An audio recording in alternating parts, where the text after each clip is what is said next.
Hi Leo! Welcome po sa ating channel. At ito ang inyong daily kabay tarot reading for April 23, 2025. Kung naka-resonate kayo, comment down. Kung hindi kayo naka-resonate, ibigay niyo po sa iba kasi general reading po ito. This is for you, Leo, ngayong April 23, 2025.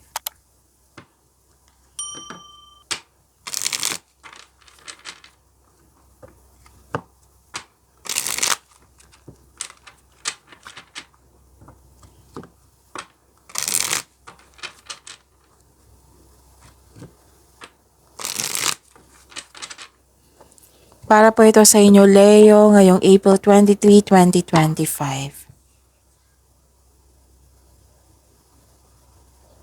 Maraming salamat po sa inyong patuloy na suporta at maraming salamat din po sa mga hindi nag-skip ng ads.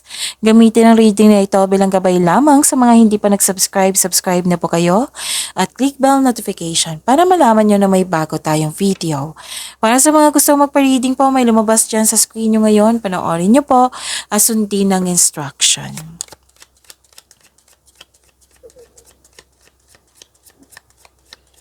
Spirits Guide, mga ganap po para kay Leo ngayong April 23, 2025.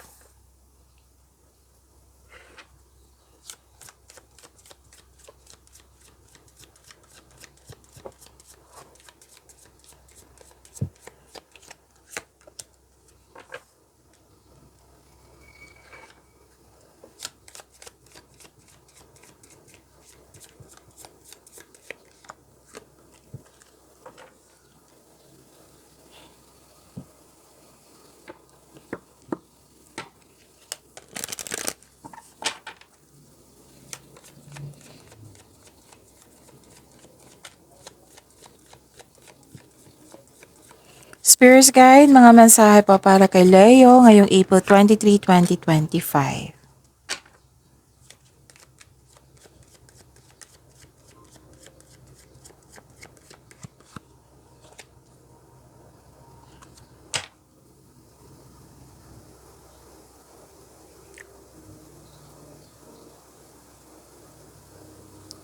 Ngayong April 23, 2025, para po kay Leo, may offer akong nakikita dito, proposal.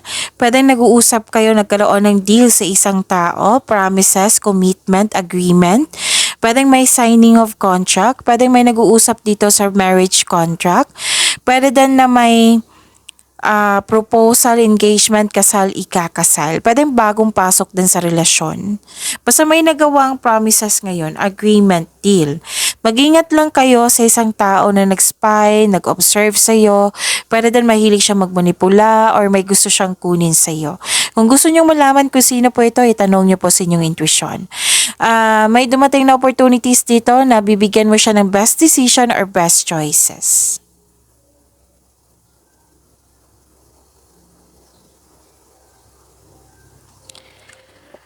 Mensahe po, a fiery climax approaches and be bold and make the first move. So this is new beginning and action.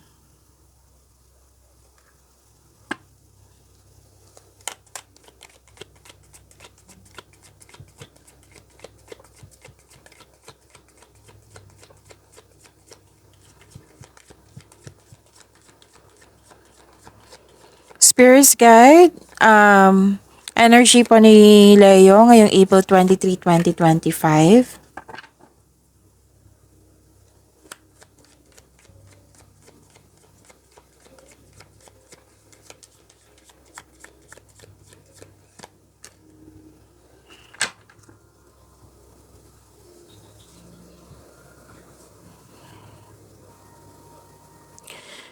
Okay, kung may narinig kayong music background, oo, kapitbahay namin yan. Pasensya na po sa ingay. Hindi natin kontrolado yan. Yung gawin natin is mag-focus tayo sa reading ngayon para may makuha kayong gabay. At ako din, daw wag kayong mag-alala kasi nakafocus ako sa reading natin ngayon. Kung may narinig kayo or may nakita kayong repeating message, like for example, nanood kayo ng April 22 video reading nyo at saka ngayon, may napansin kayo na repeating message. So, yan po yung pinupush ng course nyo na kailangan yung bigyan ng atensyon, solusyon at aksyon kung maaari po. Remember, Leo, at the end of the day, alam mo na ikaw lang taong may kakayahan at responsable na gumawa ng sarili mong katotohanan at kinabukasan.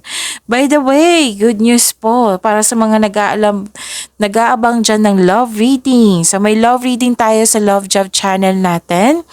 Oo, wag kayong mag-alala kasi ipopost ko mamaya after ni Capricorn. Diba? May 12 zodiac signs tayo every day. So, sa after ni Capricorn, kayo na po. Ipopost ko po dito sa channel natin. I-click nyo po yung video. Tapos sa baba ng video, may Love Job channel dyan at i-subscribe nyo yung, i-click nyo po yung subscription button. Okay? Subscribe. Subscribe kayo. Pasensya na, natatawa ako kasi paulit-ulit ako. So, i-subscribe niyo po kung gusto niyo po. Tapos, i-click niyo po yung bell notification para alam niyo na may bago tayong upload sa Love Job channel. Yes, that is our second channel. Exclusive yan sa love reading niyo po. That is timeless reading. Malalaman mo kung ano yung gusto niya sabihin sa'yo, feelings niya, kung ano yung next action niya, kung ano pa yung mga ganap niya ngayon or ganap sa inyong situation, sa inyong connection. So, from now on, isipin niyo po siya para makuha ko yung energy niya mamaya. Okay, so see you po mamaya. Yes, pwedeng loss of connection to sa isang tao. Basta may nangyaring connection sa nakaraan or ngayon. Pwedeng loss of connection, pwedeng crush mo, pwedeng interesado ka sa isang tao, pwedeng partner mo. Basta may connection, may nangyaring connection. Okay? See you po mamaya. Pwede ko ma-upload siya from 6 p.m. or 5 p.m. to 12 midnight. So, abangan na lang po. Okay?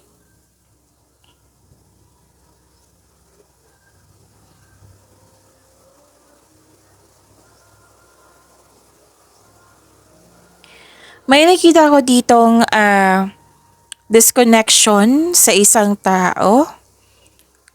Oo. Nawalan kayo ng gana, nagkaroon ng lack of concentration and lack of inspiration. Alagaan niyo po daw yung sarili niyo, sabi po ng court.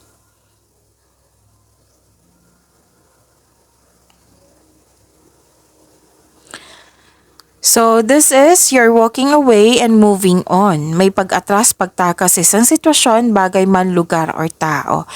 Nirelease mo ito or pwedeng umiiwas ka or nag-decide kang mag-move on. Oo, kasi gusto mo ng freedom. Yung gusto mo mag-move on, gusto mo ng peace of mind. Gumagawa ka ng action.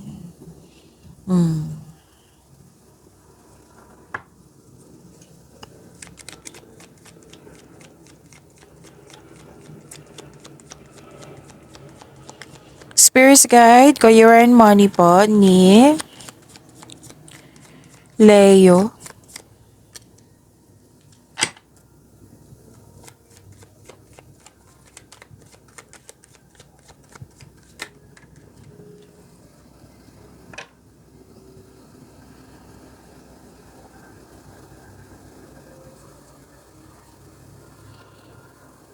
Sa career and money nyo po, this is, wow, ang ganda naman ito. Leo, expansion and growth. May magaganap na collaboration, pwedeng may magbigay ng tulong sa iyo. Pwede din na kung ikaw yung may-ari ng kumpanya or negosyo, pwede din mag-hire kayo ng karagdagang empleyado kasi to increase profits. Pwede din na hired kayo as dagdag empleyado. So may ganap na travel dito or may ganap na business travel.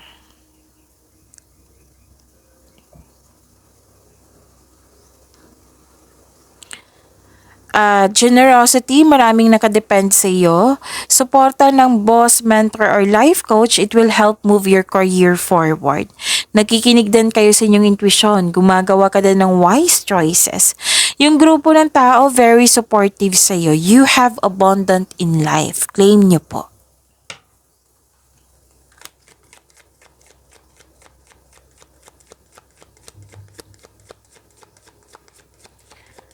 Spirit's Guide, Love Life, Self-Love, Partnership, and Romance ni Leo.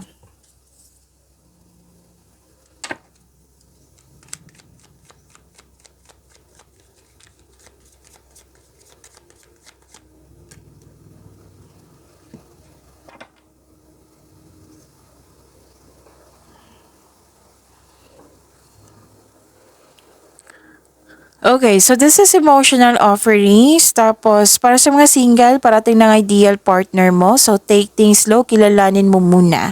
Sa mga marelasyon sa buhay mag-asawa, may pangyayaring aminan, posibleng proposal to. And good news is on the way.